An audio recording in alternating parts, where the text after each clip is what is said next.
escaramuza se registró anoche en medio de la vigilia que se realizaba frente al Palacio de Justicia. Camila Benítez y Brisa Leguizamón, dos de las jóvenes que encabezaron la toma de colegios, fueron escrachadas por Arturo Cano, quien fue protagonista de Una no te calles. El País Oliva tuvo que intervenir. La vigilia de familiares y amigos de los condenados por la masacre de Curuguatú se desarrollaba con absoluta normalidad, con música, cánticos y micrófono abierto. Luego de que varias organizaciones hayan sentado posición sobre la sentencia, Camila Benítez y Brisa Leguizamón de la ONE quisieron hacer lo mismo, pero el universitario Arturo Cano, protagonista de Una no te calles, se opuso, acusándolas de cartistas por haber firmado el acuerdo con el ministro Riera luego de la toma de colegios. ¿Puedo pedir una cosa? El proyecto que hoy está... Curuguatú, Curuguatú, Curuguatú.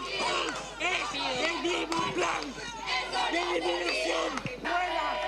Denunciar recorte presupuestario, denunciar la Junta por la Educación, denunciar al Ministerio,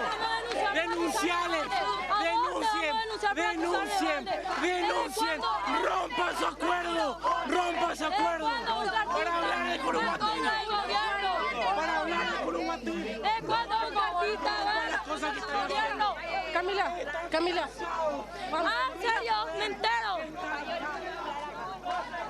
Antes que el incidente pase a mayores, el País Oliva tuvo que intervenir, pero en esa mediación el sacerdote de forma prepotente también pidió a un periodista que se retirara del lugar.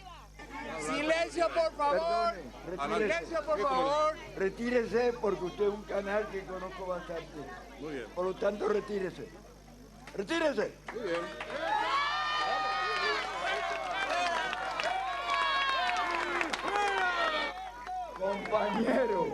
Compañeros y compañeras, parece que hoy es un día oscuro, porque las dos veces que me ha tocado intervenir es cuando nos peleábamos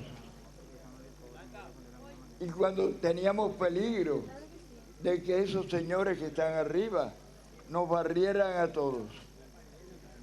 Tenemos que acabar el día felices, contentos. Yo no entiendo de este problema que ha venido ahora. Le pido a los dos contendientes que nos dejen tranquilos. Es la solución de Salomón. Entonces, ustedes no van a hablar, pero el otro señor se va a callar también.